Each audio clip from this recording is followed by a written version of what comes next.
Olá, uma ótima noite para você que acompanha a nossa programação, meu amigo, minha amiga. Seja muito bem-vindo a mais uma edição daquele que é o melhor debate teológico da televisão brasileira. Sempre um privilégio, uma alegria poder entrar aí na sua casa e dividir esses momentos com você, que gosta de acompanhar o Vejam Só, é mais do que acompanhar, né? Gosta de interagir, gosta de participar, gosta de comentar e gosta de criticar. Hoje nós vamos falar exatamente sobre isso. E a importância, ou não, da crítica. Críticas construtivas. Bom, daqui a pouquinho eu vou colocar o tema aí para você. E aí a gente vai poder conversar bastante sobre essa questão. Lembrando sempre que o Vejam Só é feito com muita dedicação e carinho, com o intuito de abençoar a sua vida. A nossa oração é essa, que o Espírito Santo complete aquelas ideias que serão levantadas aqui e leve até você esse entendimento e principalmente desperte em você o desejo pelo estudo da teologia, obviamente, mas principalmente das Escrituras Sagradas. Que você se aprofunde nessas temáticas, corra atrás do conhecimento. A Bíblia é muito clara que a gente padece pela falta dele. Então, o nosso objetivo é fomentar esse desejo, essa busca pelo conhecimento, tá bom? Antes de apresentar os meus convidados, vou colocar aqui o meu perfil no Instagram. Chega por lá pra gente poder conversar, bater papo, trocar ideia, receber seus elogios e também as suas críticas. Vamos conversar por lá. Manda lá a sua pergunta, lá dá para responder também as suas dúvidas. Aqui no programa eu tenho que ser imparcial, né? Essa é a prerrogativa jornalística, mas por lá a gente conversa, troca ideia. Recebo muito carinho da audiência do Vejam Só, o que só reforça a importância desse programa, como ele cumpre o seu papel realmente durante esses mais de 20 anos de existência no ar. E fica aqui registrado o meu agradecimento a todo mundo que passa por lá. Muito obrigado pelo carinho dispensado. Sei que não sou digno dele, mas reconheço de fato o carinho que vocês dispensam à minha pessoa e fico muito feliz. Passo por lá para a gente poder conversar também, tá bom? Vou apresentar os meus convidados e na sequência vou colocar o tema aí, para a gente poder começar a conversar sobre esse assunto. Com muita alegria, e hoje o Vejam Só de forma especial terá dois debutantes estreando aqui no programa. Vai ser uma oportunidade bem bacana. É bom quando os dois estão estreando, porque daí ninguém aperta ninguém, né? Quando alguém já tem experiência, já pende para um lado, né? Mas quando tá todo mundo estreando, aí fica mais fácil, todo mundo nervoso igual e fica mais tranquilo. Deixa eu apresentar os meus convidados. É com muita alegria que nós recebemos nessa oportunidade o pastor Celso Viana, ele que é psicólogo clínico e palestrante também.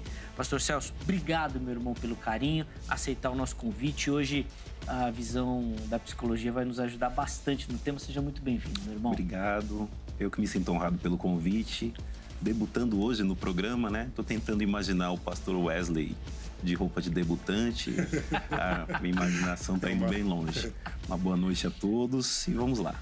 É que quando fala debutante, normalmente tá ligado à menina. Exato. Mas não é esse o objetivo, né? Não é essa a ideia. É da estreia mesmo. Pastor Celso, pra gente começar, é padrão aqui no programa a gente passar as informações da igreja. É óbvio claro. que o irmão vem como psicólogo, né? Sim, pra gente falar um pouquinho da psicologia. Mas queria que o irmão falasse também a igreja que o irmão congrega e passasse o endereço e as informações para quem nos assiste, por favor. Eu sou pastor setorial na Assembleia de Deus Plena Paz, no Jardim Robru. Ela fica na rua Francisco Monteiro Tavares, número 88. Nós temos cultos ali da palavra na quarta-feira e domingo da família às 18 horas. Então aí as informações da igreja também. Nós vamos deixar os contatos que o irmão disponibilizou aí para você durante o programa. E eles também vão ficar fixados lá no nosso perfil oficial do Instagram, @programa Vejam Só. Então se você quiser informações da igreja, falar sobre o tema que nós vamos tratar e, obviamente, conhecer também um pouquinho do trabalho do ministério do irmão, você chega por lá e vai estar tudo à sua disposição também, tá bom? Para você poder acessar. De novo, obrigado pelo carinho, pela atenção com o nosso convite. Sou grato. Meu irmão, e recebemos também nessa noite, não está debutando, está estreando, então, no programa para evitar qualquer problema. Pastor Wesley Leonardo de Oliveira, ele que é ministro da Igreja Metodista Ortodoxa. Pastor Wesley, meu irmão, obrigado pelo carinho, aceitar o nosso convite. Seja muito bem-vindo, é uma alegria recebê-lo. O prazer é todo meu, para mim é uma honra estar presente aqui. Confesso que muito tempo atrás assistia, vi os debates, hoje estou sentado aqui, para mim é um motivo de honra. Grandes homens ocuparam essas cadeiras. Verdade. E nós estamos aqui nessa noite. E a alegria é nossa de recebê-los e na certeza de que grandes homens ocuparam e grandes homens não tiveram oportunidade e a gente quer abrir esse espaço também. Eu sei que para quem nos assiste é muito fácil chamar sempre os mesmos, né? Eu já gosto, traz aquele, traz aquele, traz aquele. Tem muita gente boa aí e que a gente faz questão de trazer aqui porque pode realmente abençoar com o conhecimento que Deus tem dispensado e esse é o nosso objetivo, abrir as portas do programa também para que outros possam aparecer também. Bom, para a gente começar pelo padrão do programa, vou pedir as informações da igreja também, pastor, por favor. Eu sirvo a Igreja Metodista Ortodoxa, na cidade de Itapira. Nós estamos localizados na rua Almirante Barroso, número 185, Jardim Magali. Nós temos culto de quarta-feira às 19h30, culto da palavra e culto da família às 18h no domingo. Boa, também as informações da igreja também para você. Os contatos do pastor Wesley também estarão à sua disposição durante todo o programa e fixados lá no nosso perfil oficial do Instagram, no @programa Vejam Só. Então chega por lá para você poder acessar essas informações. Se quiser conversar com ele também, seguir ele lá no Instagram, tirar dúvidas, saber um pouquinho melhor do ministério, tá tudo lá direitinho para você também. Obrigado, meu irmão, pelo carinho, pela atenção com o programa. Bom, o que a gente quer saber na noite de hoje e as respostas que nós vamos procurar é para a seguinte pergunta. Até que ponto temos o direito de criticar alguém? Ou, na verdade, será que temos esse direito? E essa pergunta nasce, obviamente, por conta de toda a dinâmica da nossa sociedade atualmente. Está todo mundo muito exposto, o que, obviamente, já abre um espaço para crítica. Mas será que essa exposição já dá esse direito? E eu falo isso muito tranquilamente, porque aqui no Vejam Só a gente recebe muita crítica. Sim. De tudo quanto é lado. De tudo quanto é jeito. Quando você menos espera, alguém está criticando. Mas às vezes não conhece, não sabe a dinâmica, não sabe o que aconteceu, não sabe o que está por trás daquela opção ou por que foi feita aquela opção, mas a crítica acontece. Será que esse direito existe por conta da liberdade de opinião, então todo mundo pode fazer? Será que a nossa crítica pode ferir e magoar alguém e por isso pode ser um pecado, pode ser um problema? Bom, nós vamos tentar responder a essas e outras perguntas que tenho certeza que vão aparecer durante a nossa conversa. Inclusive tentar entender o porquê que a gente gosta tanto de criticar, né? E aí é um trabalho para psicologia tentar nos ajudar, porque, rapaz, gostar de criticar é uma coisa do ser humano demais, né? Verdade. Crente, então, gosta mais, bastante, né, pastor Wesley? Bastante. Para falar mal da pregação do pastor, do louvor. É um negócio delicado. É difícil, né, agradar? Sim. Crente. A questão é que todo mundo gosta de criticar, né? Bom. Mas não gosta de ser criticado. Ninguém gosta de receber crítica. Vamos responder a nossa pergunta, então, primeiro, para a gente começar, e aí depois nós vamos colocando outras situações. Até que ponto temos o direito, se é que temos o direito de criticar? Esse é um direito do ser humano, pastor Celso? Eu acho que acabou se tornando um direito adquirido. Meio que tomado à força, então... não sei se temos o direito, né? Na questão do direito jurídico, não tem essa competência para responder. Eu sei que houveram umas discussões dessas questões de lei e tudo, por conta desta repercussão que nós temos nas redes sociais atualmente. Mas eu acho que na questão do dever, nós precisamos criticar, né? E ser criticados também. Eu sei que é uma coisa muito difícil de se falar, uma coisa muito difícil de ouvir, porque pouquíssimas pessoas, entre nós que estamos aqui hoje, os que nos assistem em casa, pouquíssimos de nós estão preparados para receber uma crítica, né? Embora a gente está recebendo, nós estamos recebendo a todo momento. A questão é o que a gente faz quando recebe, né? A questão é como a gente interpreta o que é dito, o que é apresentado e aquilo que é apontado no que a gente faz, né? Mas eu vou deixar o pastor falar um pouquinho também, porque senão eu falo aqui e acaba os 2 blocos sem parar. Antes até de passar a palavra para o pastor, você falou do dever. Sim. É óbvio que depois nós vamos fazer essa distinção durante a conversa, mas o pessoal sempre fala assim, tem a crítica construtiva e aquela crítica que quer destruir. É possível fazer essa distinção, de fato, numa crítica que é construtiva? Ou, via de regra, a gente está querendo sempre cutucar alguém? Não. é necessário ter essa diferenciação de uma crítica que é para auxiliar, né, para edificar, né, para corrigir o caminho, para orientar na direção certa. Eu acredito que isso começa lá de Deus, né? Deus vem apontando críticas do seu povo para o próprio Moisés. O povo não fez, né? Deveria fazer assim. Então, nós temos este dever, por exemplo, um pai não pode criticar? Um pastor não pode criticar? Um professor não pode criticar? Né? Então, a gente espera que a crítica construtiva venha destas pessoas que têm esta função. Sim. A crítica construtiva está relacionada à função, ou à responsabilidade ou ao dever. O pai jamais vai deixar de criticar, vai se abster de apontar os fatos, porque senão ele vai acabar sendo parceiro do fracasso dos seus filhos, né, por exemplo. Morrer abraçado nesse fracasso. É interessante isso, depois Sim. a gente pode aprofundar. Pastor Wise, quero primeiro a resposta da nossa pergunta, até que ponto temos esse direito de criticar, e se temos. E depois eu tenho uma perguntinha mais específica, porque se o pastor Celso vem para representar a psicologia, o irmão vem para representar a teologia e a igreja. Oh, glória! E dentro da igreja tem um negocinho com a crítica aqui que eu quero saber daqui a pouco, mas vamos lá. Até que ponto nós temos esse direito? Eu acredito que a crítica, ela parte de um princípio de um coração amoroso. A crítica correta, a crítica saudável, né? Dentro de um contexto, como o irmão disse para nós, de um contexto pastoral, de um contexto de paz, de um contexto de amor, a crítica ela é necessária para que se haja um avanço. E trazendo, lógico, né, para a própria questão bíblica e teológica, a crítica é um instrumento para que o pecador venha se arrepender e venha convergir dos seus maus caminhos. Sem eu apontar o caminho, para mim apontar o caminho, eu tenho que ter uma crítica, mostrar que esse caminho está errado e aquele está correto, e apontar o porquê está errado. Não basta somente eu falar que está errado, eu tenho que apontar o porquê. E quando eu aponto o porquê, eu estou exercendo uma crítica daquele caminho que aquela pessoa está fazendo, e estou apontando para ela um outro lado. E aí, até que ponto nós podemos fazer isso? Até que o motivo seja amor. Se não for amor, nós falhamos nisso. Bacana esse objetivo, né, do amor, porque, e a minha pergunta é nesse sentido, da diferença da crítica e julgamento. Porque às vezes eu fico com a impressão, e óbvio que é só uma impressão, não sou pastor de igreja, eu não tenho esse trato diário com o rebanho, né, com as ovelhas, os irmãos que fazem isso.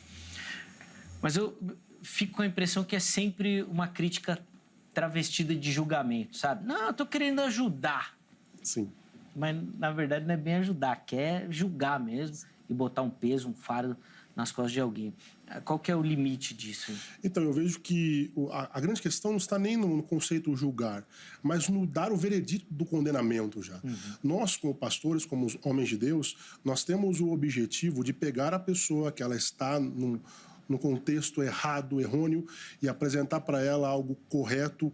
E como eu disse a primeiro momento, se o amor não for a fonte dessa correção, nós iremos falhar em ganhar o coração dessa pessoa, né? Porque o próprio Deus vai sondar o nosso coração e vai ver a intenção do nosso coração.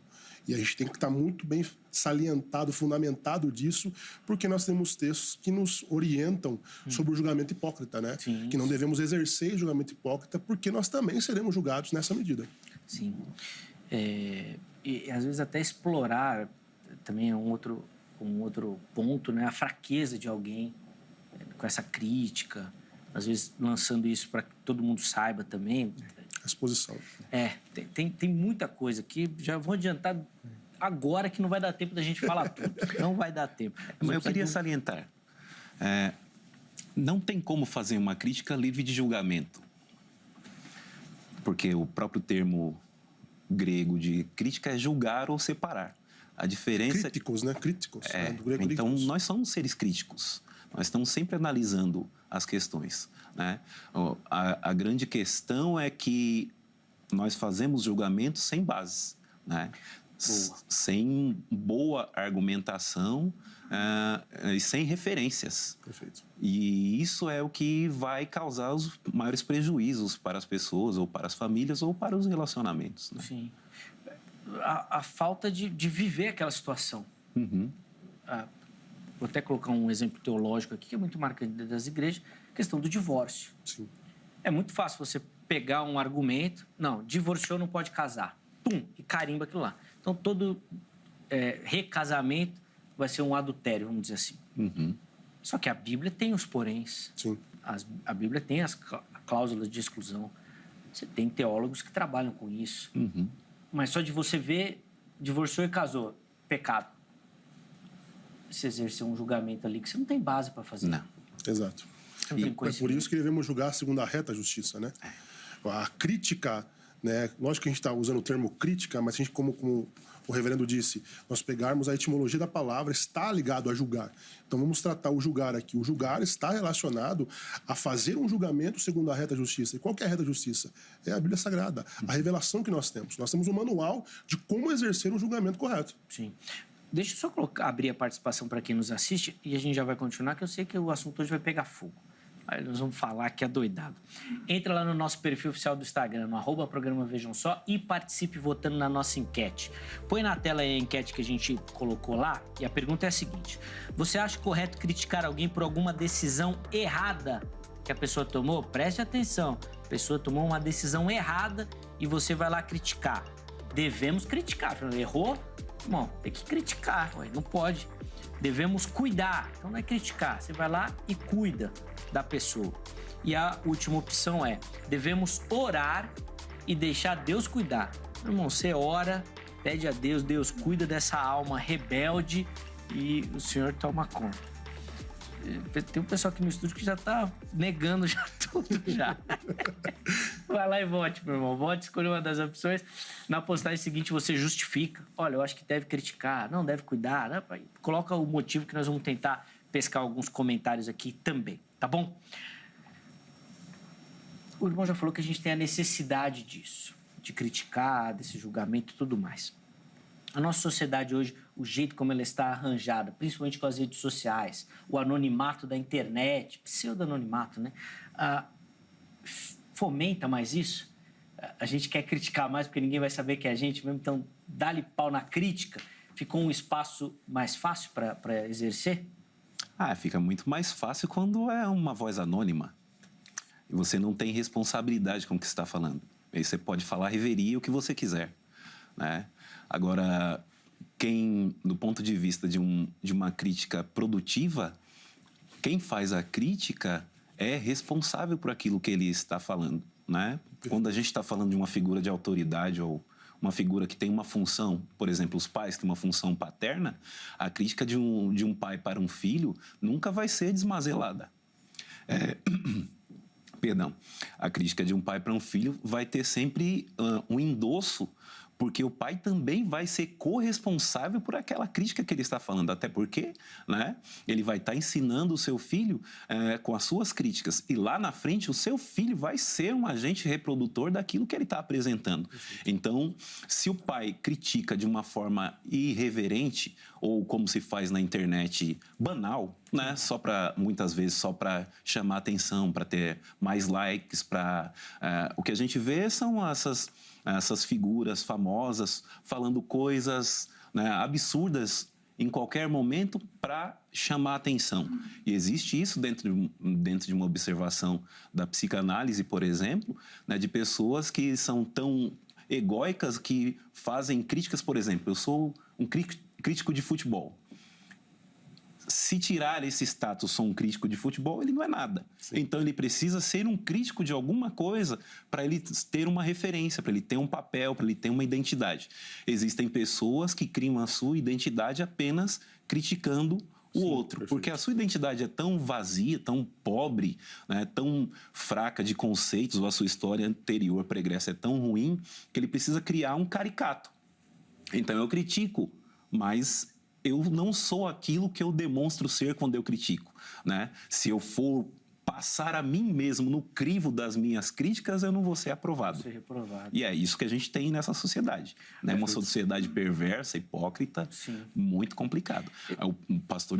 A gente estava conversando aqui nos bastidores sobre a questão da perversão de quem critica, né? E o perverso é aquele que sente prazer quando ele inflige alguma dor, algum sofrimento. Sim. Então, ele sente um gozo, né, do ponto de vista da psicologia, em infligir sentimentos de dor e sofrimento né, em outras pessoas. E o que a gente vê é uma sociedade cruel, né? Não é nova, ela sempre foi assim, mas as mídias sociais e a internet só potencializaram aquilo que a gente não conseguia ter um espaço para manifestar, né? E como não tem regra, tem as leis, mas você pode escrever o que você quiser e como a gente estava dizendo, fazendo uso do seu direito, eu tenho direito de criticar, tenho direito de falar, né? Então, doa quem doer, eu falo a verdade. Sim, sim, sempre por baixo ou por trás desse pano da verdade, né?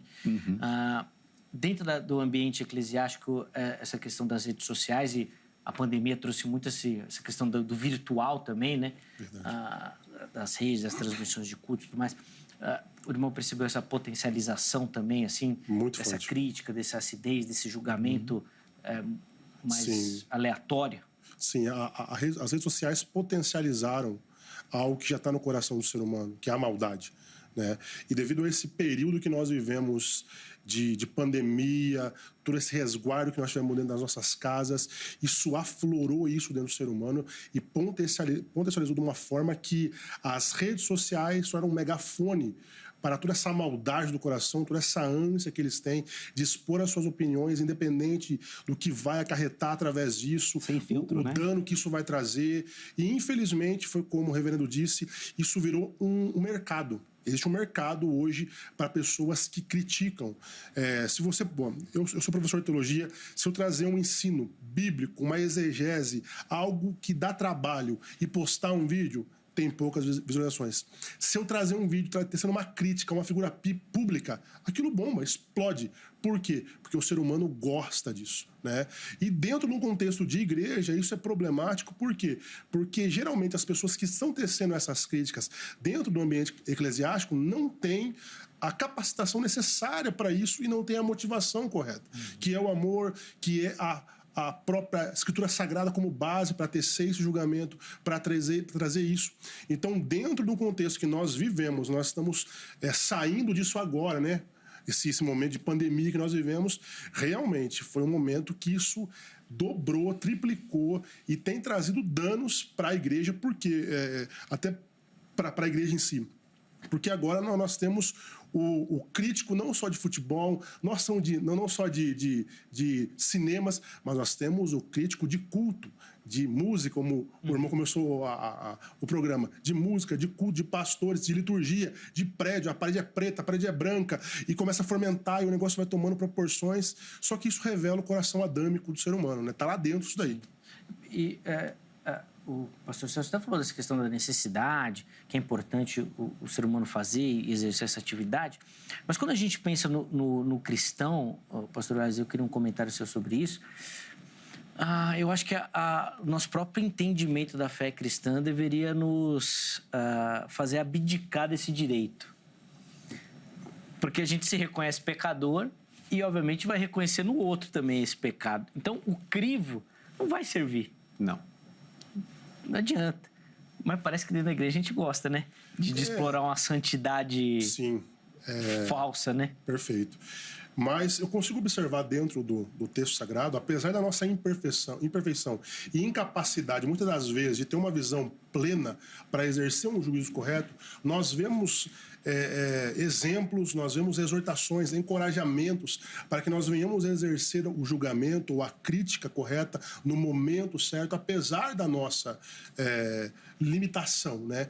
Como o nosso irmão disse, nem o julgamento está a par da própria pessoa que traz esse julgamento, né? Porque que nem quando a gente vai estudar hermenêutica, a gente sabe que não é possível trazer uma interpretação do texto isolando totalmente o personagem que está fazendo aquilo, né? Isso está no ser humano, essa incapacidade.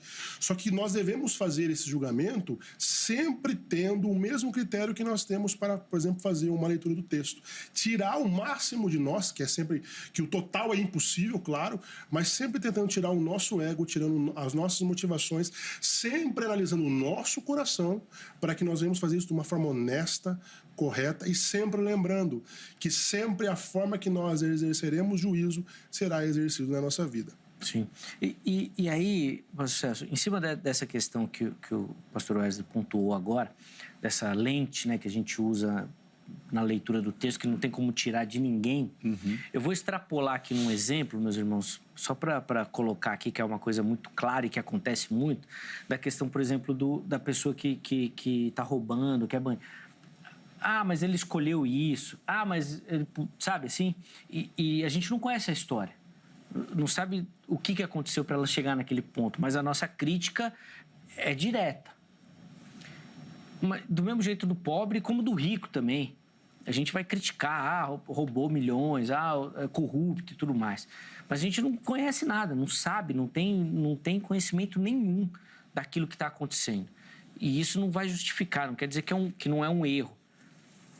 Mas a gente não sabe. Eu estou olhando pela minha ótica, minha criação, aquilo que eu vivi na minha vida, não pela situação do outro. Não chega a ser um erro a gente fazer isso? Nós temos um conceito na psicologia que chama-se neutralidade. E é um exercício que a gente tem que fazer para exercer esse julgamento para o outro. Normalmente, quando a lei é para o nosso lado, a gente quer que a lei seja mais branda. Perfeito. Quando a lei é para o outro, né, principalmente por aquele que a gente tem um desafeto por alguma situação, como no caso do assaltante, por exemplo, a gente gostaria que fosse para ele bastante pesada, né? Porém, se esse assaltante fosse um familiar nosso, então vejo que nós temos em alguns momentos 2 pesos e 2 medidas, né? Então, aquilo que a gente vai requerer, vai exigir para que ocorra na vida do outro, vai ser baseado no que a gente viveu, no nosso conceito do que é certo, no nosso conceito do que é moral, no nosso conceito do que é ético, né? E aí, às vezes, a gente se abstrai um pouquinho de uma coisa chamada empatia, né? Sim. Como o senhor bem colocou, existe toda uma situação, uma história, não é? É óbvio, existe a questão da lei, a pessoa cometeu uma infração e ela vai ter que pagar, né? Mas nosso objetivo hoje é tentar entender que tipo de visão que a gente está tendo, né? Se a nossa visão é uma visão pautada no senso comum ou se a gente está se aperfeiçoando numa questão mais bíblica para ter um olhar diferenciado do que já se tem aí. Senão a gente vai estar no mesmo erro das pessoas que nós estamos criticando aqui também, né? Quando nós estamos dizendo que a mídia e as falas que se tem são corrompidas, é o nosso olhar a respeito disso. Então a gente precisa também nos colocar nessa mesma balança. Isso é um exercício muito difícil. Sim. Nós temos que tomar um certo cuidado para não cair no relativismo também, né? Porque se nós trazemos a ideia de que nós não podemos realizar um julgamento porque nós não vivemos determinado contexto, isso pode se virar contra nós daquele argumento que cada um tem a sua verdade, a sua experiência de vida, né? Então, quando a gente cai para esse lado, isso torna um pouco problemático, porque se nós dizemos que não podemos exercer um julgamento sobre determinada situação porque nós não vivemos ou não temos algo na nossa família parecido com aquilo, nós podemos cair nessa questão do relativismo. Cada um tem a sua verdade, cada um tem a sua experiência, não cabe ninguém julgar. Eu vivo minha vida, você vive a sua vida, enquanto o cristão ele tem um padrão para fazer o julgamento, né? Quando nós observamos algo errado, por mais que nós não vivemos, nós temos um parâmetro do que é certo e o que é errado. E a partir desse parâmetro, nós tecemos um juízo, uma crítica, né? Então, mas a questão, pastor, principalmente no ambiente eclesiástico, religioso, fica nessa autoridade de você julgar e punir alguém de repente, sendo que todos ali mereciam isso. Sim. Então, você cai muito naquela história de Jesus, dele contando, né? Que chegou um devedor diante daquele que devia. Devo 10 mil, não tem como pagar. Não, tá bom, vou te perdoar, pode ir embora. Aí encontrou na esquina o que devia 10, mandou prender. Ele voltou e falou, você tá doido? Você tá mandando prender o outro, que você tinha que... Não. E às vezes a gente cai nisso. Eu vou te julgar e vou falar para todo mundo porque você tá com a unha, pintou a unha do dedão, e eu vou lá no meu quartinho escuro, fechadinho, que é tipo de perdão a Deus porque eu tô matando, sequestrando alguém, sei lá, para extrapolar assim um exemplo. É difícil isso. Por isso que quando se fala no ambiente eclesiástico, o julgamento não é exercido por somente um homem.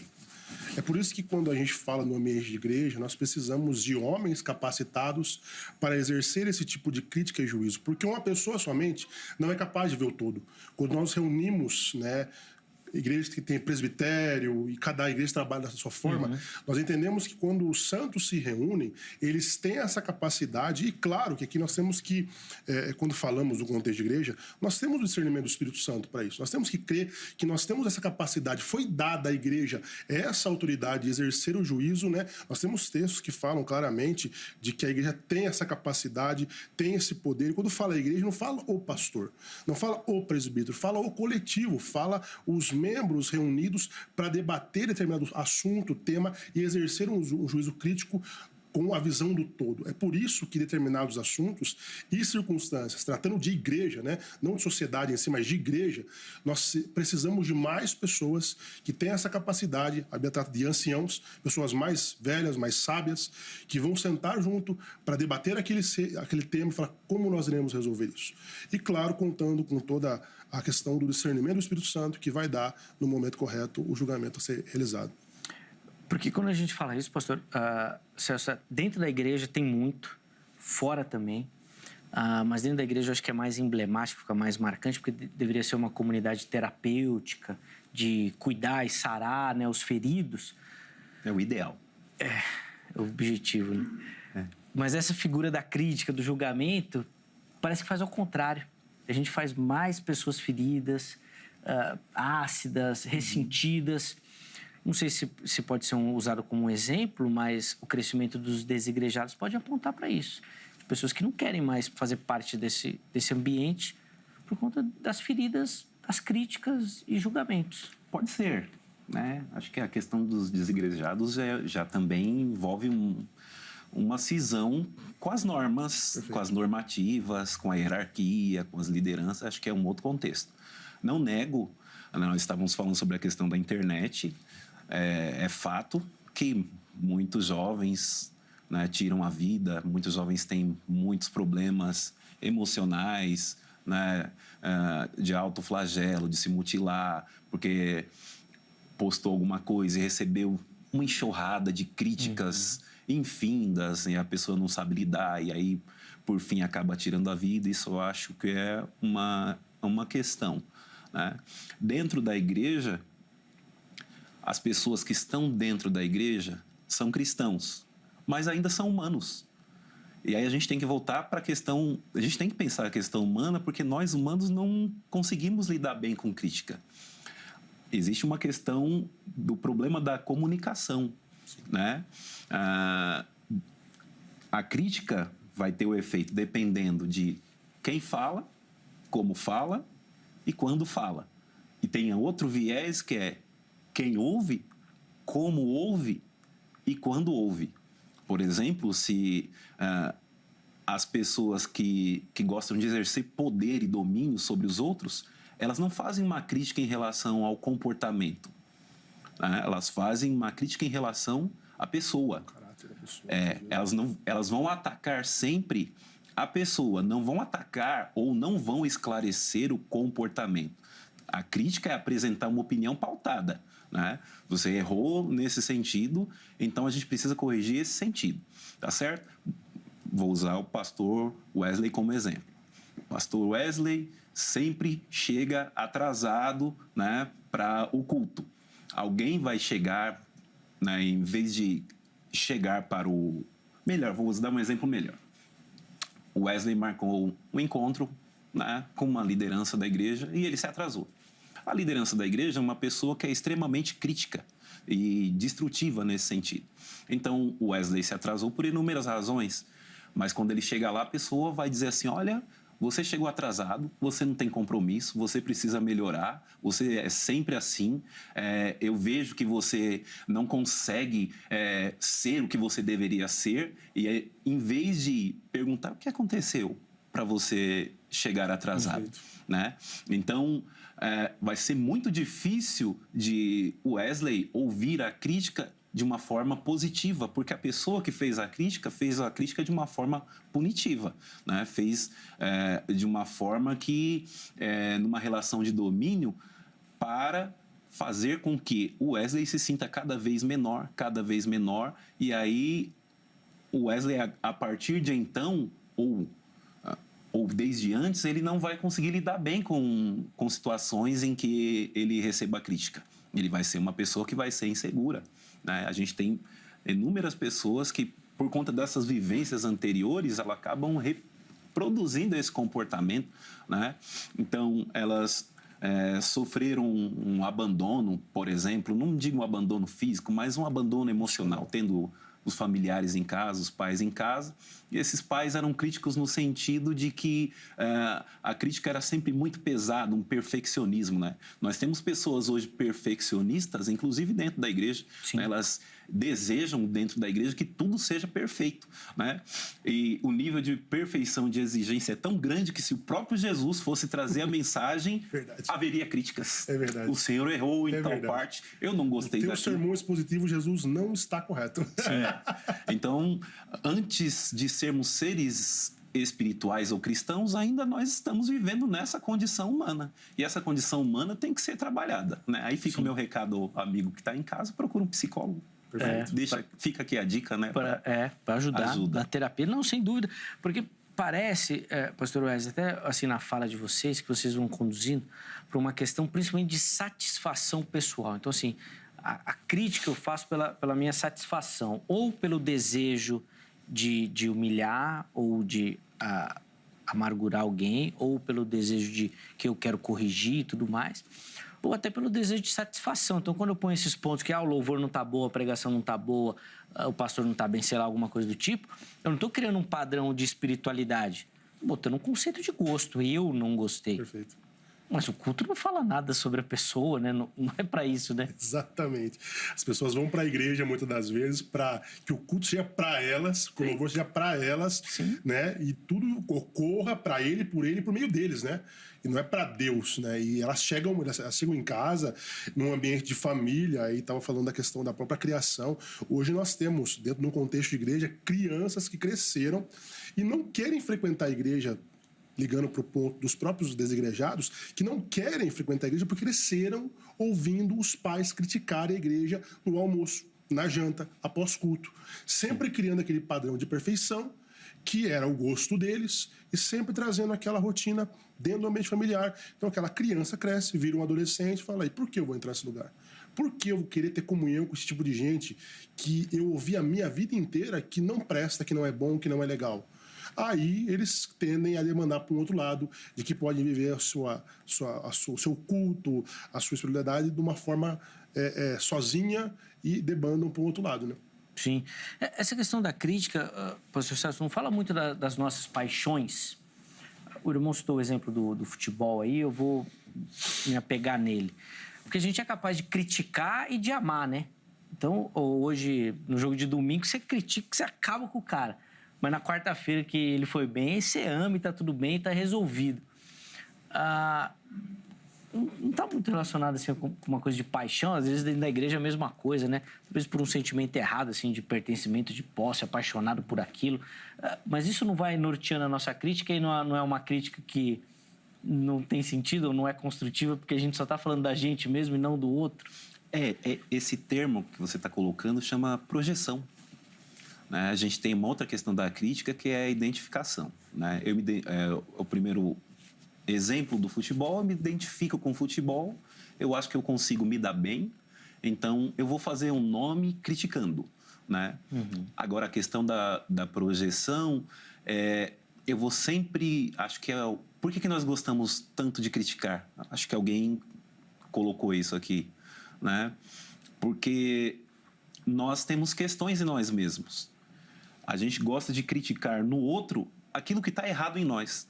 Então, um dos pontos de vista da psicologia é que a crítica é uma tentativa de corrigir aquilo que internamente nós entendemos que está bagunçado, né?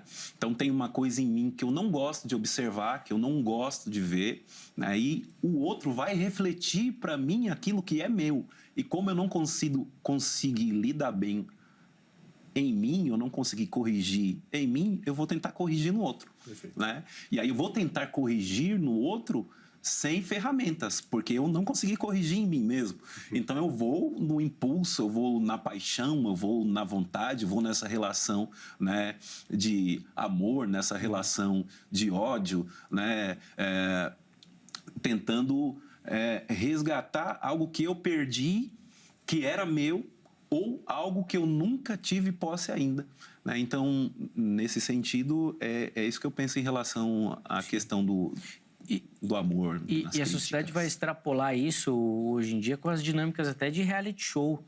Então, coloca as pessoas dentro de um lugar fechado para todo mundo ficar olhando, para explodir essa questão da crítica, da aproximação do amor, de você se identificar, projetar em alguém, tá todo mundo ali dentro e dá-lhe martelo. Lá é a questão das falas, né? Lá se diz muita coisa que a gente gostaria de falar para alguém e a gente não pode dizer porque a gente tem um senso crítico. Né? Porque a gente tem um filtro, tem um freio social que nos impede de apresentar algumas coisas. Mas lá no reality... tácito, né? Isso, eles estão lá dentro daquele quadradinho, tudo é válido, né? E aí você vê que as pessoas vão se identificando com aquele personagem tal, que age assim, que se comporta assim, que fala assim, né? Porque eu gostaria, ou eu sou semelhante àquele personagem tal, que toma essas atitudes, e tem muita gente que não consegue tomar, né? Até porque recebe muita crítica, né? E as críticas são muito pesadas, e aí assistindo estes programas, né, se associa, se identifica e vai aderindo a eles, né? E não só isso, né? Às vezes aqui no Brasil eu gosto muito de novela, e isso nos filmes também acontece muito, né? Que são personagens de ficção, mas a gente cria tanta essa coisa da crítica que parece que é de verdade, parece que é gente, vive aquilo ali, a questão da arte, né? A arte tem essa questão de representar os sentimentos atores até e falam isso, relações, né? Às vezes são xingados na rua, são criticados. Eles colocam em toda peça qualquer coincidência, como que é? Qualquer semelhança é mera coincidência, né? Porque vai refletir muito. Veja que quem escreveu uma peça de teatro, um filme também, vai estar falando das suas vivências, e as vivências, né, não fogem da nossa realidade. Né? Tudo que a gente está reproduzindo é algo que já foi visto ou vivido por alguém. Jesus fala, né, quando nessa questão de querer corrigir no outro algo que eu sou.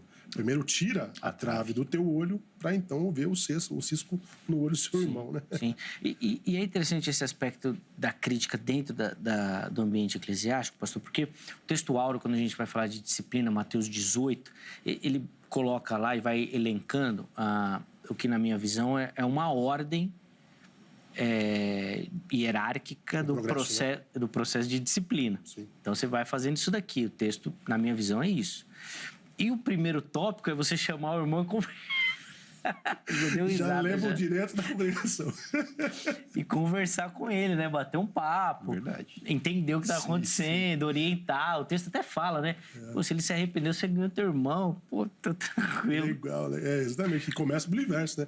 Já começa pelo final da coisa. Pega ele, expõe ele a todos e, né, não quer, trata como publicano e a verdade começa a tratar como publicano antes de exercer todo o procedimento e o processo, né? Exato. Então, o que chama muita atenção é isso. Parece que esse direito que a gente tem, eu entendo que é um direito de crítica, de julgamento, acho que está perfeito, ele é extrapolado. Ele é igual quando a gente fala do liberdade de expressão, que é uma discussão muito grande. Sim. Tudo bem, liberdade de expressão, mas ela tem um limite. Parece que no ambiente eclesiástico essa questão do julgamento, ele transcende esse limite. Nem tudo que eu penso eu devo falar, né? Eu acho que é o que a gente tem que trazer para o contexto de igreja também. Né? Que nem a gente estava falando do contexto de Mateus 18. A pessoa ela tem uma ânsia tão grande de mostrar que a pessoa está errada que não basta para ela eu chegar, a pessoa reconhecer e terminar ali. Ela quer que os outros saibam que aquela pessoa está errada. E que ela corrigiu aquela pessoa e aquela pessoa veio ao arrependimento através da vida dela. Aí entra naquela questão da própria autossatisfação de querer mostrar que exerceu o juízo, que tinha tal autoridade, né? Mas aí cai nos outros ramos, nos outros contextos do coração do ser humano que tem essa necessidade, né? De se colocar como superior. E uma coisa que o Evangelho nos trouxe, nos mostrou, é que todos somos iguais. O Evangelho nos nivelou por baixo. Mostrou que todos éramos pecadores, né? Então a gente não pode esquecer desse princípio, porque de certa forma ou não, né? O Evangelho ele traz uma crítica com ele. Ele mostra um mundo decaído e mostra a solução para aquilo ali. né? E nós, como portadores do evangelho, carregadores dessa verdade, quando nós anunciamos o evangelho da paz para o mundo que está em guerra, nós estamos exercendo um juízo crítico a eles também, né? Sim, sim. E aí, pastor, até a gente falou dos desigrejados, eu quero ir para um outro extremo, que são daqueles que não fazem parte do ambiente eclesiástico, e como que a igreja às vezes cria muros nessa relação, exatamente por conta disso, do julgamento e das críticas. Vou colocar aqui o exemplo de Jesus, e a Bíblia fala que a gente tem que seguir o exemplo dele, por isso que eu vou colocar. Jesus lidava muito bem com os pecadores porque ele tinha essa proximidade com eles.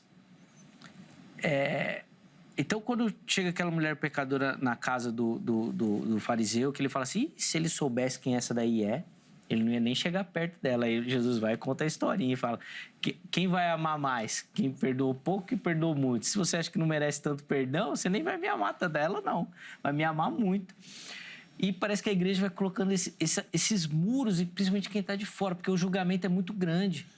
Porque eu consigo sentir dentro do ambiente de igreja que a maioria dos julgamentos exercidos de forma unilateral, digamos assim, ela não tem o propósito de levar o pecador ao arrependimento, e sim a vergonha, a exposição e ao declínio, né?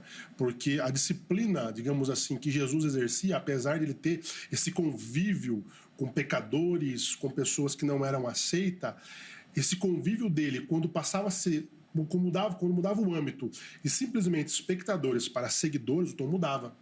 Porque tem os espectadores de Jesus, aqueles que somente observam, aqueles que estão de fora, que ficam observando, e tem aqueles que são cristãos, como a gente falou, aqueles que são discípulos. Para os discípulos o tom é diferente. Sim. O tom já é um pouco mais compassado. Nós temos o estatuto, temos o sermão do monte, temos o reino, e é assim que se vive. É dessa forma que se caminha. Então vocês que estão me vendo de fora, né, dizendo como Jesus, né, vocês estão me vendo de fora, né, para passar por lado de cá tem que mudar de vida. Né? Eu aceito vocês, eu caminho com vocês, não tenho preconceito com vocês, mas existe uma linha. Quando você cruza essa linha, sua vida tem que mudar. Se o senhor me permite... Claro, por favor. Ainda dentro desse contexto, Jesus acabou dizendo numa frase muito conhecida, que aquele que não tiver pecado, seja o primeiro que atire pedra, né? Eu fiquei pensando, enquanto o pastor estava falando, que quem tem pedras nas mãos não pode fazer crítica. Porque a única coisa que ele vai poder ofertar é pedras. É pedra. Entende? Então, que Jesus, a gente pode ter um entendimento que Jesus está dizendo assim, antes de você pronunciar qualquer coisa, tem as mãos vazias, né? Sim. Porque com as mãos ocupadas com pedras, a gente não vai conseguir oferecer outra coisa a não ser machucados, Verdade. feridas, né? Então, quem está com pedras nas mãos não consegue ter as outras ações que as mãos podem dar, que é o que o pastor está dizendo. Nosso papel é estender a mão, né? Mas o que nos parece é que muitas vezes nós, enquanto cristãos, né, a gente já vem atirando pedras antes mesmo que a pessoa se aproxime. A gente não tem tempo para ouvir a história, não tem tempo para conhecer o contexto, nós não damos tempo para a pessoa mostrar as amálgamas, as mazelas que ela tem, a gente já apedreja. Era esse ponto que eu ia levantar, de conhecer. A gente não tem tempo, o irmão falou bem, a gente não tem tempo para conhecer a história. Nós nos permitimos. A gente não quer ouvir, né, pastor? Não, a gente nós vivemos num período que nós nunca temos tempo. Percebe que toda a questão eletrônica, informática que nós vivemos hoje foi criada para termos tempo? Mas falhou em tudo. Verdade. Lembra do tempo que a gente tinha que levantar... Vai poupar tempo. Levantar para girar o seletor, para escolher o canal, né?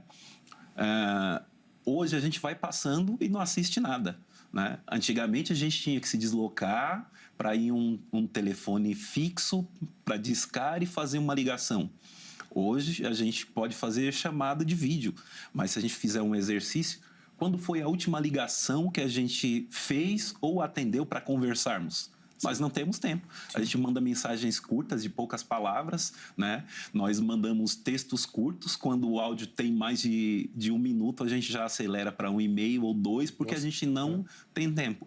E por mais que tudo vem sendo planejado para que tenhamos tempo, existe um planejamento também para roubar o nosso tempo, né? Porque o mesmo mecanismo que nos oferece facilidade, ele nos oferece quantas redes sociais, por exemplo.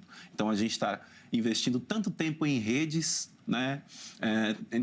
Tanto tempo em coisas da internet, e não nos estamos relacionando com pessoas. Superficialidade, quando se fala de tempo, isso revela a deficiência do próprio discipulado cristão.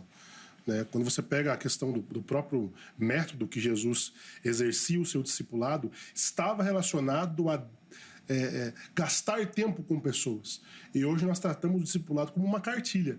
A pessoa entra na igreja, eu dou uma cartilha para ela ler, isso daqui é discipulado. Essas são as normas da igreja, siga isso. Eu não quero ter o tempo de sentar com ela, ter comunhão com ela, ir à mesa com ela, para ela conhecer a minha vida, eu conhecer a vida dela, saber o que levou ela a esse estado, a essa situação.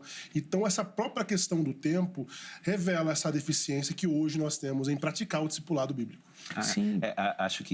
Acho não. A questão do tempo é um reflexo na igreja do que acontece nas nossas casas. Perfeito. Né? Clinicando, atendendo mães que têm dificuldades. Meu filho não presta atenção, meu filho não tem atenção, meu filho é revoltado, meu filho é agitado, meu filho é nervoso, né? Nós usamos um termo, né, um vulgo cristão. E como é que está o teu tempo de mesa? Né? A gente começa a fazer levantamentos, né? Como é que é a hora das refeições dentro da tua casa? Vocês conseguem? Não dá tempo, porque o meu marido trabalha em tal horário, eu trabalho, a criança tal, então a gente não tem tempo para estar junto. Quando vocês estão juntos? E não foram poucas as famílias que me responderam assim, não lembro. Ou, a gente nunca está junto, a gente não tem tempo. Né? Ou quando a gente está em casa, a gente está frente a uma TV, mas cada um no seu celular, a gente não tem tempo. Cada um no seu mundo, né? Não, a gente está vivendo um tempo de abstração, né? Então, quando a gente não tem tempo para se relacionar, fica mais fácil para fazer críticas destrutivas. Fica mais fácil para cobrar aquilo que a gente espera que o outro faça, que é algo que a gente não fez. Uma boa crítica demanda tempo. Demanda, uma boa avaliação. Demanda tempo. Tempo com a pessoa, tempo para analisar a situação, para trazer o julgamento correto, a solução correta, porque a finalidade do julgamento, da crítica, é trazer uma solução. Né? É cuidar, né? A gente colocou até isso na enquete, ali, uma possibilidade, né? Aquele que tomou uma decisão errada, né? E via de regra, a crítica vem relacionada a isso, a um erro. Mas de entender isso, né? O que envolveu aquilo, a história da pessoa. E isso você só vai conseguir com investimento. É por isso que as críticas nas redes sociais são problemáticas, porque 99% das vezes eu não tenho esse tempo para exercer esse crivo e para exercer esse critério ali, para trazer esse tipo de situação. Claro que quando se trata do evangelho, nós temos algumas pessoas que defamam, que trazem, né? Claro que nós temos que ser assíduos a responder com aquilo que o texto nos tem como base, mas quando fala do tratar da pessoa através das redes sociais, desse mundo dinâmico de tecnologia, é muito difícil. É muito difícil. E adoecedor, né? Adoecedor. Você percebe que a gente tem dificuldade para lidar com uma crítica? Você imagine, você faz uma postagem e aí recebe uma enxurrada incontável de críticas. Como é que se consegue lidar com isso? Ou foge, exclui, né? Ou deixa ali, se debanda a chorar. Alguma coisa acontece, né? Ou parte para a ofensa, né? Para o suicídio, para o debate, Sim, né? Exatamente. Então, tem 3 formas que as pessoas, né, lidam com crítica. Né? A primeira é esse ponto, que é o ponto do entristecimento, né? A pessoa internaliza e acha que ela realmente é aquilo que foi apontado. Não importa se a crítica foi boa ou ruim, ela vai entender que realmente ela é culpada, podemos dizer assim. O segundo ponto, a segunda forma de lidar, é a pessoa fica com muita raiva, muita mesmo, né? Explodindo por dentro, mas consegue conter. E o terceiro aspecto é quando a pessoa fica com muita raiva e vai para o revide. Né? E eu não estou indo para longe, eu estou falando dentro de um contexto cristão mesmo. Também, dentro das nossas igrejas, a gente vê as pessoas com discussões acaloradas, muita gente abandonando, né? Lembra a questão dos desigrejados também? Sim. Né? Esse é um fator, né? As pessoas não saberem também lidar com as críticas recebidas, né? Porque nem toda crítica é ruim. Né? A gente está caminhando e falando aqui a respeito da questão da crítica, mas nem toda ela é para fazer mal. Sim. Né? Por trás de muito não julgueis, tem me deixe pecar em paz. Tem esse detalhe, né? Também. Mas é que a questão da crítica, principalmente a construtiva, pastor, eu fico assim, pelo menos pensativo no seguinte sentido: tem que ser alguém que está muito próximo de você. Até para você ter essa dimensão da intenção da pessoa. Porque, por exemplo, na rede social, tem muita gente que vai mandar esses comentários. Não, eu tô falando aqui, mas é para te ver bem e tal. Mas a pessoa não te conhece, não caminha com você. Não tá... Quando chega alguém que está próximo e fala, você percebe naquela pessoa, fala, esse cara sempre tá comigo. Acho que dá para prestar atenção no que esse cara tá falando. Às vezes o pastor, né? Então, nesse sentido, eu vejo que às vezes tem um quê de rebeldia quando é alguém próximo, quando é o pai. Poxa, meu pai chega e vai falar uma coisa, você tem que falar, poxa, é meu pai, né, cara? Acho que alguma coisa ele tá vendo aqui que eu tenho que entender. Então, acho que essa não proximidade, às vezes na igreja tem muito disso. Às vezes coloca alguém para discipular alguém, mas esse alguém nunca tá perto, nunca vai, marca e não chega, tal. Aí depois tem que fazer um relatório. Vai falar, ué, o cara nunca sentou comigo? Sim. O que ele está escrevendo nesse relatório? Então, eu acho que essa proximidade faz toda a diferença no aceite ou não da crítica. Sim. Como o pastor Wesley falou, né? O objetivo da crítica é trazer uma solução adequada, né? Que os danos sejam os mínimos. Sim. A crítica vai vir sempre no sentido de uma ação já realizada. Ninguém vai criticar alguém por algo que ainda não foi feito. Eu tive um comportamento, apresentei um comportamento, em seguida ao comportamento vem uma crítica. Em relação aos pais, os professores, os pastores, os mestres, acho que a gente vai para além do direito. Penso eu que é uma questão da obrigação. Os pais têm por obrigação de fazer a crítica, né? Olha, filho, observei que você agiu de tal forma. E a forma que você agiu não é a correta. Porém, você continua sendo o meu filho. Sim. Entende? Sim. O pastor vai dizer, querido, você continua sendo uma ovelha, né? Mas as tuas puladas de cerca não são adequadas para uma ovelha, né? O mestre vai dizer assim, olha, a sua conduta como meu discípulo, né, tá diferente do que eu tenho apregoado e ensinado para você. O que eu tenho dito é isso. E você está indo por outros meandros. Minha recomendação, né, é que você volte para aquilo que eu tenha te ensinado. Mas isso é muito marcante, pastor Wesley, naquela pessoa que é próxima. Então, o pai que é próximo do filho, o filho vai estar mais atento àquilo que o pai fala. Se é um pai ausente, que abandonou, que reapareceu do nada, vai ter um distanciamento. E eu acho que para o pastor serve a mesma coisa. O texto de João fala que as ovelhas conhecem a voz do pastor. É óbvio que ali está fazendo uma aplicação clara a Jesus. Sim. Mas a gente aproximando isso para os nossos dias, a ovelha vai conhecer aquele que está perto dele. Então, se é um pastor distante, se é um pastor ausente, o pessoal até brinca, né? Que o pastor tem que cheirar a ovelha, né? A ovelha tem que reconhecer. Mas se é só aquele cara do púlpito, só aquele cara que está distante, a ovelha não vai reconhecer essa voz, não vai dar atenção, não vai dar ouvidos a essa crítica, a essa proximidade, porque é alguém que está distante dela. Isso revela mais uma deficiência, né, que nós temos da questão do próprio chamado pastoral. Muitas das vezes tratamos o pastor como a pessoa que faz sermões. E o pastor não é essa figura, não só essa figura. O pastor é aquela pessoa que está presente e à disposição das suas ovelhas, né? E são coisas que vão trazendo outros contextos, outras dificuldades. Nós sabemos que o crescimento da igreja em números ele tem sido exponencial. Isso gera uma dificuldade em conhecer cada uma das cabeças das ovelhas. Mas aí está a visão do pastor levantar homens, mulheres, para ajudar nesse cuidado, para ter indivíduos que estão próximos dessas pessoas. Para quando for exercer um juízo ou uma crítica, eu chamar essa pessoa como autoridade, como um anjo da igreja ali, eu saber daquela pessoa que está próximo do indivíduo qual é o procedimento, qual é o comportamento, o que está acontecendo. Então, aí demanda toda a questão do discipulado que nós falamos, do tempo exercido, da visão do que é o pastoreio, porque, infelizmente, nós vivemos num tempo hoje de que o pastoreio foi travestido de um showman, né? O cara que vai, faz, acontece, sai fora e acabou, fecha as cortinas, não tem mais nada. Pregações emocionais, né? Exatamente. Então, hoje em dia, tem pessoas que quando se perguntam assim, pô, você quer ser pastor? Não, eu quero ser pastor. O que você imagina ser pastor? Não, eu imagino pregando, em conferência. Não. Você quer ser um coach, você quer ser um palestrante. Pastor é aquele camarada que vai estar no velório, que vai estar no casamento, que vai estar atendendo um caso de madrugada. E essa é a figura do pastor, é o cara que vai estar próximo, né? Até vários professores que vão nessa linha assim do pastoral mesmo, né? Defendem essa ideia que o sermão de domingo ele vai refletir só o trabalho que o pastor fez durante toda a semana. A atenção da audiência vai estar muito menos naquilo que ele está falando, mas naquilo que ele faz. Não adianta ele falar do amor, amou o mundo e tá todo mundo aí, se ele não tá amando ninguém. Exatamente. Se ele não tá no velório, se ele não visitou no hospital, não foi comer um bolinho na casa das irmãs, né? Coisa boa. Benção de Deus, benção. Mas não vai dar ouvido porque não é bastante bolo. Bolo.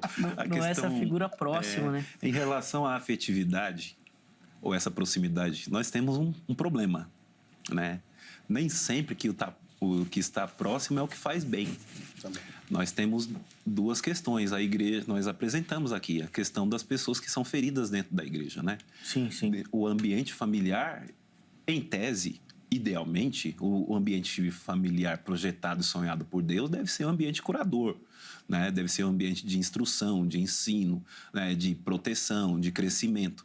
Mas o que acontece normalmente não é. Seja o lar cristão, seja o lar não cristão. Sim.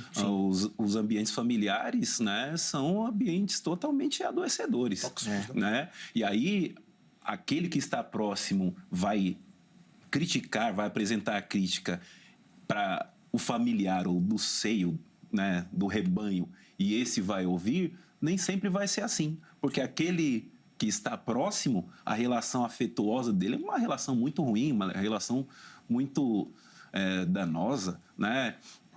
Nós estávamos discutindo isso recentemente lá com uns irmãos e uma irmã se levantou e falou assim, meu pai era assim, né? Meu pai, né, no púlpito era um cavalheiro, né? Uma pessoa afetuosa, um exemplo, né? E dentro da minha casa ele é totalmente o inverso. E a minha oração era que eu gostaria, né, que este homem que está pregando fosse o mesmo que convivesse comigo lá em casa. Fosse lá para casa então, depois. Então, às vezes, a crítica de quem está próximo é muito pior do que aquele que você, por exemplo, conheceu um colega de trabalho. Ou você conhecer um irmão da igreja que não é tão próximo, né? Mas ele tem aquela condição que o pastor Wesley apresentou de investir um tempo, nem para estar junto, mas apenas para olhar, né? Lembra quando aquela mulher foi pega, nós acabamos de falar, Jesus só olhou para a mulher. Depois que todos foram embora, ele se levantou e olhou para a mulher e disse, onde estão seus acusadores? E aí ela disse, não ficou nenhum, não, todos se foram, eu também não te condeno. Sim. O que acontece, veja, Jesus é uma pessoa distante daquela mulher. Os próximos são aqueles que vêm com as pedras para matá-la. Pegar o ato, né? Isso. Então, o que nós vemos aqui nas relações de proximidade, nós podemos ser aqueles que temos uma crítica que mata. E, às vezes, os que estão distantes investem um pouquinho de tempo para ter um olhar diferenciado. A proximidade traz... Rapidinho, só para a gente chamar um intervalo. Não, pode concluir, pastor, mas rapidinho. A proximidade, ela traz uma exposição e uma vulnerabilidade. E quando nós estamos próximos das pessoas, as pessoas nos conhecem como somos, né? É muito fácil a gente chegar no domingo, trazer um sermão, trazer uma aplicação, mas quem come arroz e feijão com a gente sabe quem a gente é. E muitas das vezes as pessoas não querem ter esse tempo, porque esse tempo vai gerar uma comunhão e essa comunhão vai gerar uma vulnerabilidade, uma exposição de quem nós somos, do nosso coração. Sem dúvida, essa questão não só de você investir tempo para conhecer alguém, mas até essa disposição em se abrir com alguém, Perfeito. Né? Às vezes a pessoa também não está disposta a abrir e se rasgar, né? Também tem essa questão. Preciso chamar um intervalo, vai ser rápido. Mas no próximo bloco, meus convidados vão ter tempo de considerações finais e uma aplicação para você. Poxa, e agora? O que você tem que fazer com tudo isso aí? O que isso tem que mudar a sua visão, a sua prática no dia a dia. Fica ligadinho que nós vamos fazer isso no próximo bloco. Antes, 2 recadinhos. Primeiro da Grade, Academia Teológica da Graça de Deus. Quer estudar teologia, quer lapidar e se preparar melhor para o trabalho do Reino de Deus? Procure pela Grade. Código 11 3115 0819. Código 11 3115 0819. Anota, amanhã, horário comercial, você entra em contato. Telefone e o WhatsApp também esse número, tá bom? Então mande lá a sua mensagem e tire as suas dúvidas. Tenho certeza que você vai se encaixar em algum formato e modelo que a Grade oferece. Além disso, vou deixar aí para vocês as redes sociais da HIT, além do site também. Gosta da emissora, da programação dos programas, do conteúdo que nós abordamos aqui? Entra lá que tem muita informação para você. Tenho certeza que você vai curtir. Aí já segue a HIT nas redes sociais, marca o site lá no Favoritos para você sempre acessar e saber das novidades também. Vejam só, vai para o intervalo, mas rapidinho nós já estaremos de volta.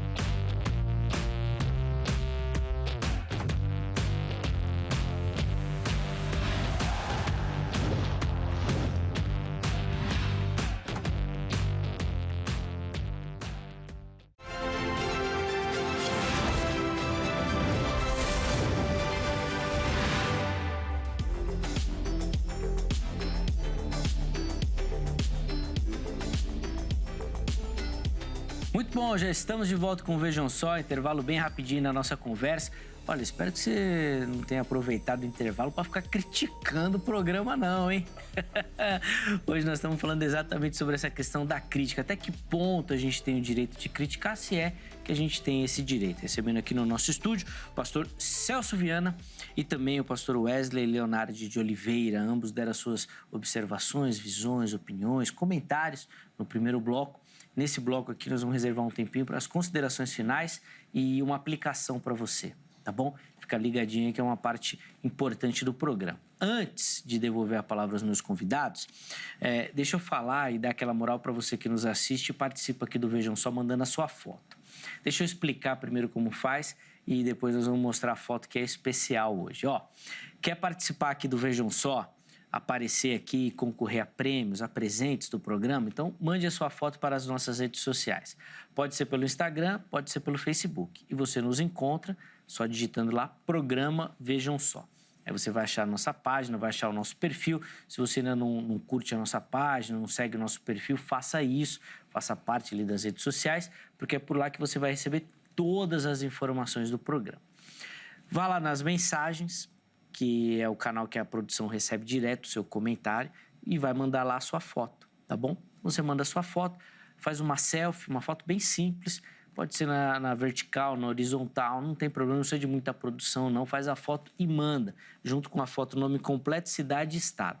Aí a produção vai receber, vai separar e todo mundo que aparecer aqui no programa vai concorrer a presentes, tá bom? Na verdade é um mimo, um agradecimento do Vejam Só a você que nos acompanha e nos assiste, tá bom?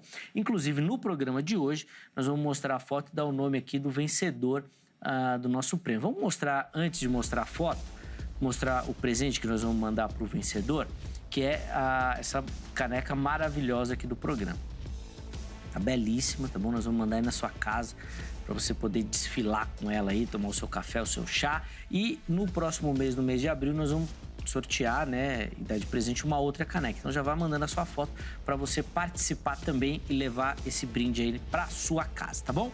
Bom, vamos colocar aí agora a foto do vencedor do mês de março. E esse daí ganhou, assim, que não precisou nem de disputa. Esse daí mandou a foto, ganhou. Porque tá demais, ó. Quem aparece aí é o Delci Barcelos e o cachorro dele, o Boris. Ó, mas, ó, Delci, essa caneca vai mais pro Boris, viu? Olha lá que legal. Ele é lá de Uberlândia, Minas Gerais. Um abraço para Minas Gerais e um abraço muito especial para Uberlândia. É Berlândia, Beraba e tem mais um ali que é próximo ali. Belo Horizonte. Não, Belo Horizonte tá mais longe. Mas tem uma outra cidade que é do Triângulo Mineiro ali. Eu acho que na aula de geografia eu não fui nessa aula aí. Faltou. Eu só lembrei da pista. Mas um grande abraço pro pessoal de Uberlândia. Delci, obrigado, meu irmão, pelo carinho. A foto tá maravilhosa. E a nossa oração é que o programa seja bênção na sua vida e na do Boris também, né? Já que ele está nos acompanhando aí também, hein, Boris? Tá demais. Vejam só, tá demais, cara. Vejam só, tá demais.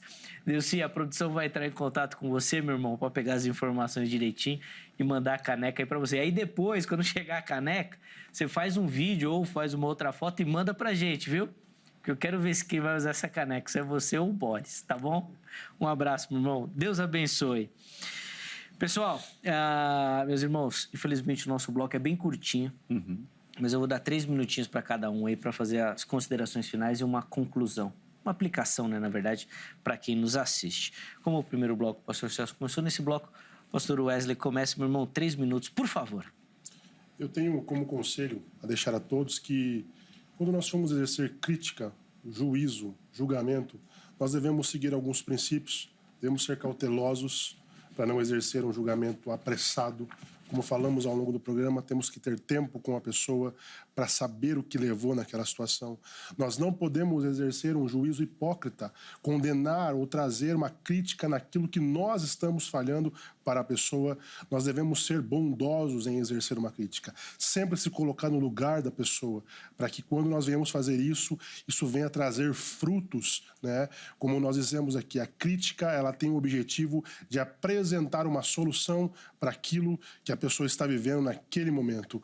E também também deixo a vocês o conselho de ser perdoador. Nós temos ali o contexto de Mateus 18, de quando alguém falhar com você, quando alguém pecar com você, não se esqueça que o maior ofendido é Cristo e Ele já perdoou. Então eu deixo esse conselho para vocês, que quando nós venhamos exercer esse papel de críticos e de julgadores, nós venhamos ter essa cautela e essa sabedoria. Eu queria aproveitar esse tempo para mandar um abraço para minha esposa Viviane, que está nos assistindo, minha sogra Vera, meu pai Vladimir e minha mãe Ângela. Minha mãe contou para a cidade inteira que eu ia vir aqui hoje. A mãe, quando falou da sogra, eu falei, a sogra já deve ter desligado, já deve ter dormido já. Tô brincando, viu? Como é que é o nome da sogra? Vera. Vera, tô brincando, viu, Vera? Sogra é maravilhosa. A do Wesley é mais ainda, ele falou. É bênção na minha vida. Olha lá, tá vendo só? Pastor Wesley, obrigado, meu irmão, pelo carinho. O prazer é meu, o privilégio é meu. A alegria é nossa de recebê-lo aqui. Espero que o irmão tenha curtido. Foi um prazer. Hoje foi um programa leve, né? Pra vocês começarem, né? Depois a gente pega um debate bom aí, briga, né? pra colocar no fogo, um negócio de escatologia aí, que é bom. Leve nosso abraço a toda a igreja também. Muito obrigado pelo carinho. Espero que o irmão tenha curtido. Os contatos do pastor Wesley à sua disposição lá no nosso perfil do Instagram, tá bom? Chega por lá para você conhecer um pouquinho melhor do irmão e do ministério dele também, tá certo? Pastor Celso, 3 minutinhos também pro irmão, por favor. Tá certo. Então, o meu recado vai para quem recebe as críticas hoje. Acredito que tem muita gente sofrendo nesse momento, passando dificuldades. Meu conselho, primeiro, é não se cobre demais. Sempre vai haver quem critica, né?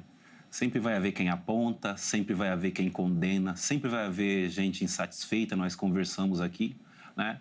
Veja que nem Jesus conseguiu agradar a todo mundo, né?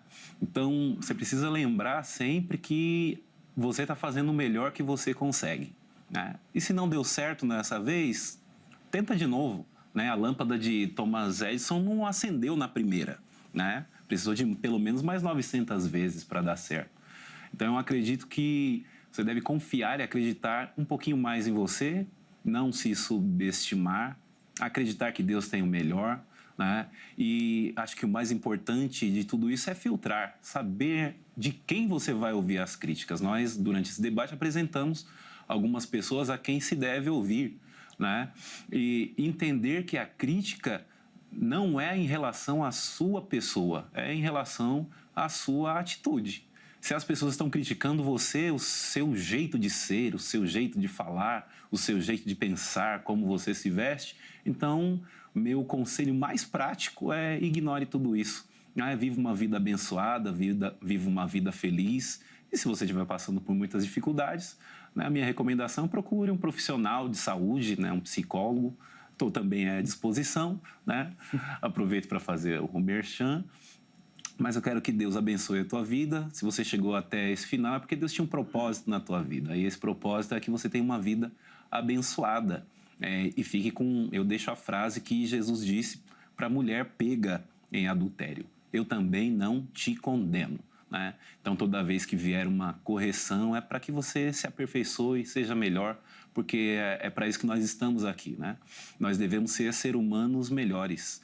E a comparação, modelo para um ser humano melhor, nunca vai ser o outro. Eu sempre vou me comparar comigo mesmo. Então, eu preciso ser melhor do que eu era ontem.